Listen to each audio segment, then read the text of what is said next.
दोस्तों, जो प्रोपेगेंडाबाजी हिंदी पट्टी में भाजपा की चल जाती है वो मणिपुर में नहीं चली। एवं जो प्रोपेगेंडाबाजी विदेशों में चल जाती है वो मणिपुर में नहीं चली। नरेंद्र मोदी मणिपुर जाते हैं, लेकिन मणिपुर में मोदी का स्वागत करने की जगह विरोध हुआ।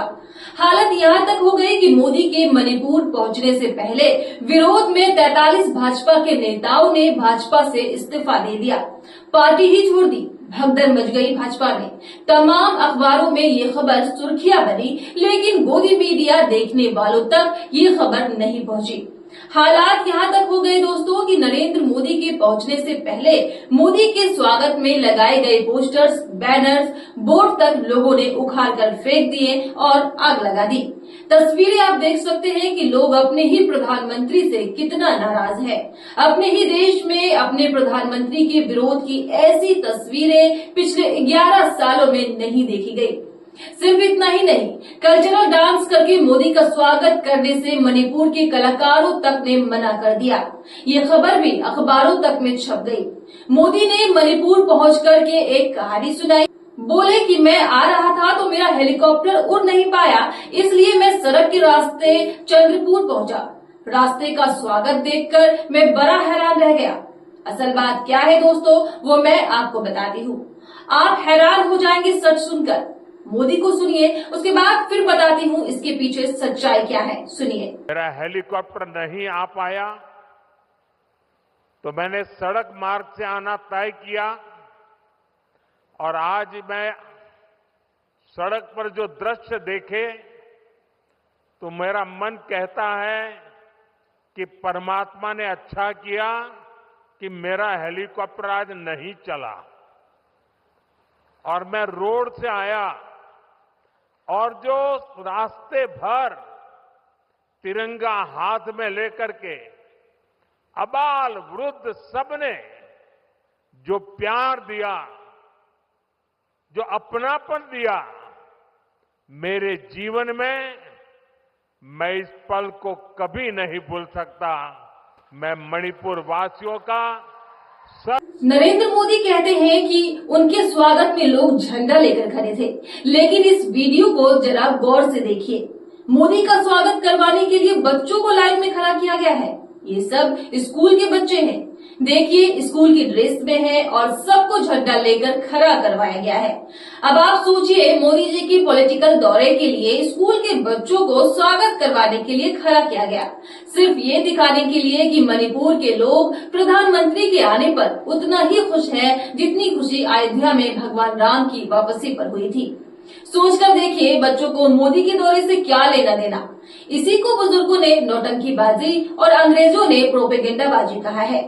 जब मणिपुर संकट में था, तकलीफ में था, जल रहा था, तब नरेंद्र मोदी मणिपुर के नाम से ऐसे भागते थे जैसे गाय गहरे पानी को देखकर भाग जाती है। सुनिए सुप्रिया श्रीने को, और उसके बाद समझिए कि मोदी को मणिपुर से कितना प्रेम है।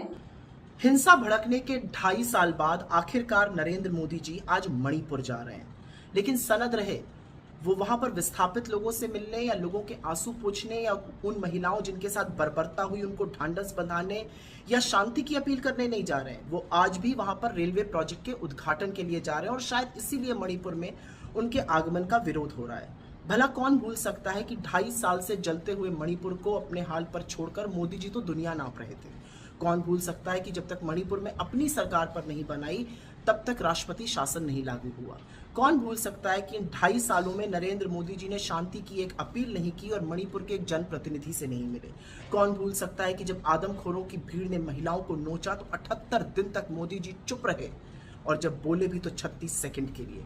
कौन भूल सकता है कि समूचे विपक्ष को एक अविश्वास प्रस्ताव लाना पड़ा जिससे कि मोदी जी सदन में मणिपुर पर वक्तव्य दे सके, और मणिपुर पर उन्होंने 2 मिनट बात की। कौन भूल सकता है कि बीरेन्द्र सिंह को मुख्यमंत्री बनाए रखा जिनकी पुलिस आर्मी पर हमला कर रही थी। कौन भूल सकता है कि हथियारों की अनवरत सप्लाई चलती रही और लोगों के हाथ में बंदूकें थी और वो सड़कों पर थे। पूरी तरह से अराजकता फैली रही।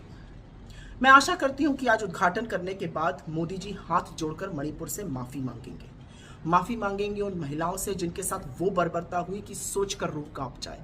माफी मांगेंगे उन बच्चों से जिनकी हत्याएं हो गई। माफी मांगेंगे उन विस्थापित लोगों से जिनका सब कुछ उजड़ गया। माफी मांगेंगे एक ऐसे व्यक्ति को मुख्यमंत्री बनाए रखने के लिए जिसके ऊपर आरोप है कि उसने हिंसा भड़काई थी। मुझे एक बात का हमेशा फक्र रहेगा कि जब मोदी जी ने मणिपुर से मुंह मोड़ दिया था और उसके हाल पर उसको छोड़ दिया था, राहुल गांधी जी लगातार मणिपुर जाते थे, लोगों का हाल पूछते थे, उनको ढांढस बंधाते थे, उनके आंसू पूछते थे और ये विश्वास दिलाते थे कि ये देश उनके साथ खड़ा है। काश ये काम मोदी जी ने भी समय रहते किया होता। एक बात याद रखिएगा दोस्तों, राहुल गांधी पिछले 3 सालों में 3 बार मणिपुर जा चुके हैं, जबकि वो प्रधानमंत्री नहीं है। नरेंद्र मोदी पिछले 3 सालों में दर्जनों बार विदेश जा चुके हैं, लेकिन अपने ही देश के मणिपुर वो नहीं जा पाए। जब उन्हें फुर्सत मिली है तो मणिपुर पहुंचे हैं। राजा ने संकट के समय मणिपुर को छोड़ दिया, अब मणिपुर पहुंच पाए हैं। आजकल मोदी जी का फेवरेट टूरिस्ट प्लेस बिहार है, अब वो बिहार ही जाएंगे। नरेंद्र मोदी भारत के ऐसे प्रधानमंत्रियों में से हैं जो प्रचार मंत्री ज्यादा है। प्रधानमंत्री वो कभी कभी दिखाई देते हैं। उनका एक ही काम है विपक्ष से भिड़े रहना और विदेश के दौरे करना।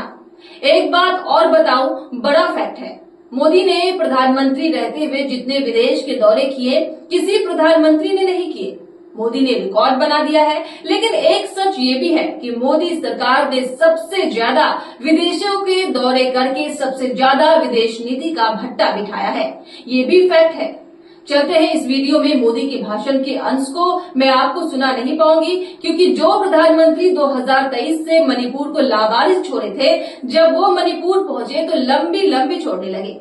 तो कोई तर्कशील व्यक्ति ये भाषण सुनकर या तो पेट पकड़कर भैया हंस सकता है या भाषण को इग्नोर कर सकता है। पूरे भाषण में कुछ भी ऐसा नहीं है दोस्तों जो आपको सुनाने लायक हो। फिलहाल वीडियो में इतना ही। चलते हैं, चैनल को सब्सक्राइब कीजिएगा, आशीर्वाद बनाए रखिएगा, देखते रहें कैरियर न्यूज।